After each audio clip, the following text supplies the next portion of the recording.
What's this opening day feel like for you compared to all the others in the past?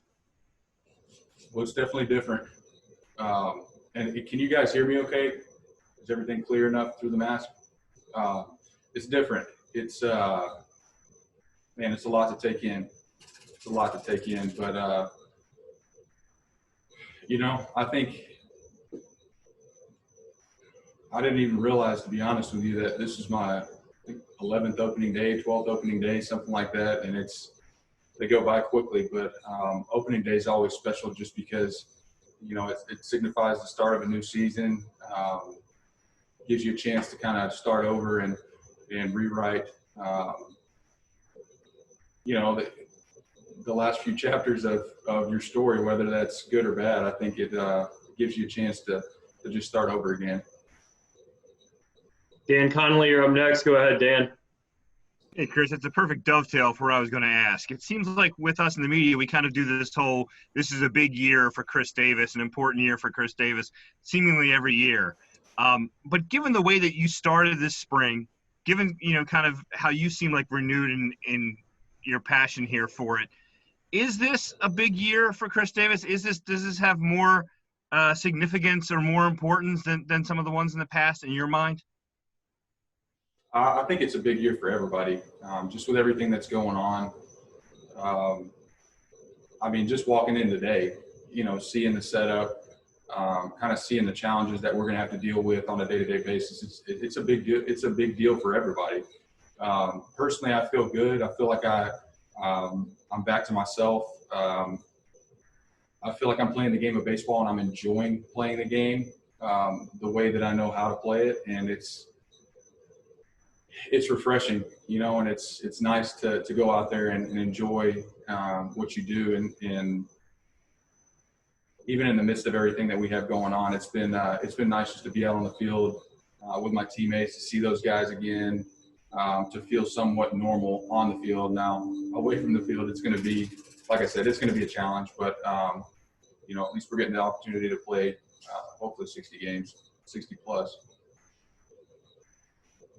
John Muley, you're up next. Go ahead, John. How's it going, Chris? You mentioned 60 plus. Have you or the guys talked at all about what the opportunity that an expanded playoff could mean for you? We haven't yet. I think just because it's so fresh, and obviously we're having to deal with a number of challenges. We haven't even really had a chance to sit down and talk about it. But it's, you know, it's big for any club, especially in this setting, to have an opportunity to make the postseason with so few games. It really opens the door wide up for a lot of teams. So I think as a player, you have to be excited about the opportunity to possibly play in a postseason, even if it's under these circumstances. Rich Dubroff, you're up next. Go ahead, Rich. Chris, what constitutes a successful season for you this year? Whew. That's a good question.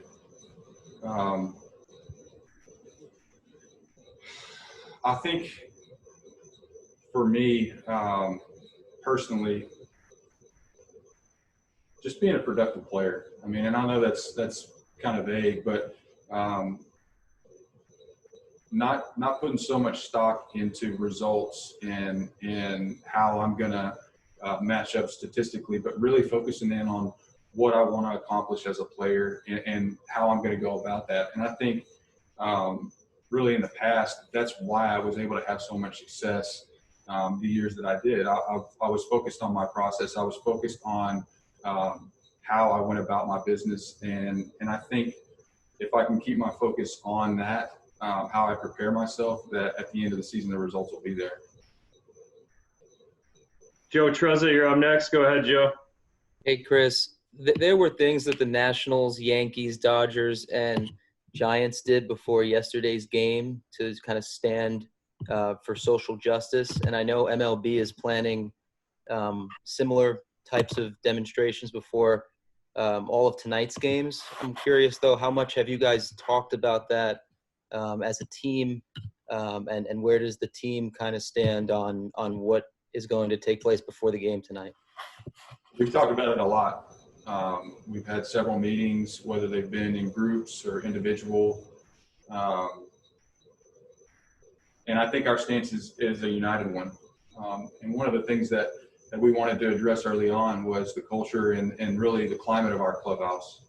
And did guys feel comfortable in our clubhouse? Did they feel like it was a place where they could speak their mind and not be judged or not be labeled?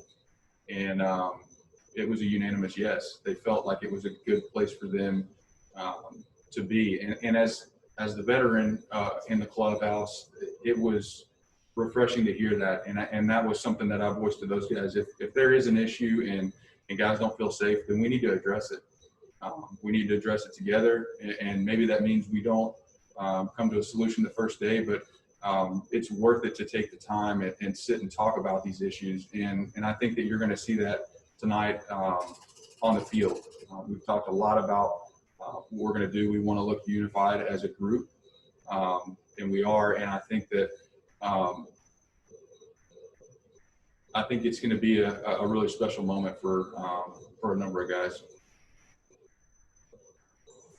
Mark Viviano, you're up next. Go ahead, Mark.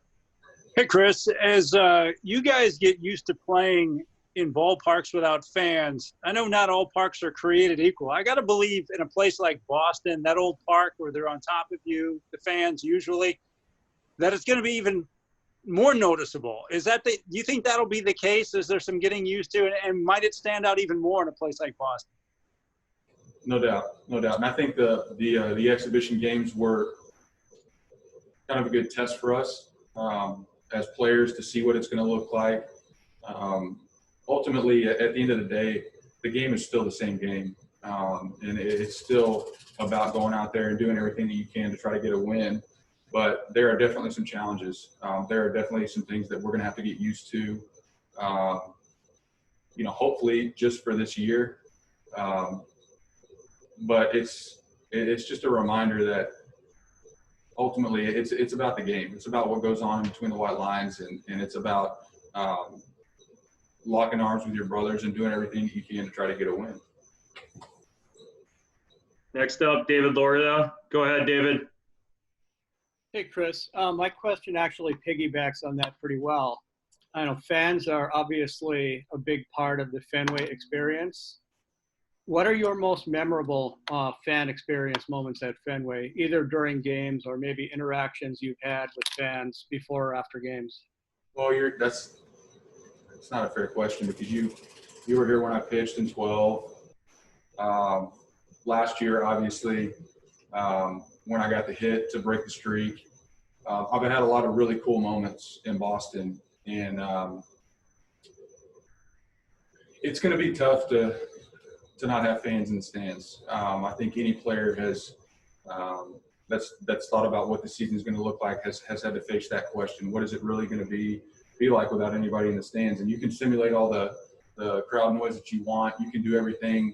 Put virtual fans in the seats, allow people to put their picture or a poster in the seat, which I thought was pretty funny because you come out with some pretty cool pictures. But ultimately, you can't substitute for the real thing. And it's going to be tough, but I think at the same time, just being on the field and being available and giving fans the opportunity to watch us on TV, I think it's going to go a long ways. Dan Conley, you're up again. Go ahead, Dan.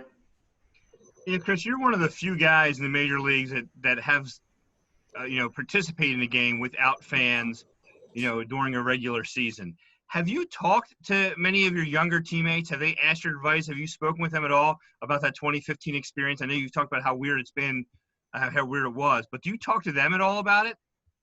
It came up, and it's come up a few times since we've been back together. And I think just the kind of the reoccurring message or the theme that I've tried to communicate to them is that it's just it's different. It's different. I mean, it really is. And it's for me, the cool part about the 2015 game against the White Sox at home was actually being able to hear our fans right outside the gates, and that's something that I'll never forget because it really showed me, one, the impact that we have on the community and the people around us, but two, how much people really do care about us as people, as individuals, and as an organization.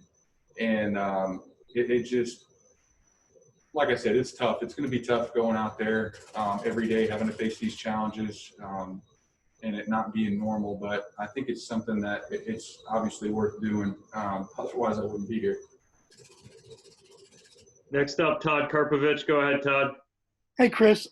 You guys didn't have many games against opposing teams this summer, obviously because of the restrictions, and things are going to be ramped up tonight.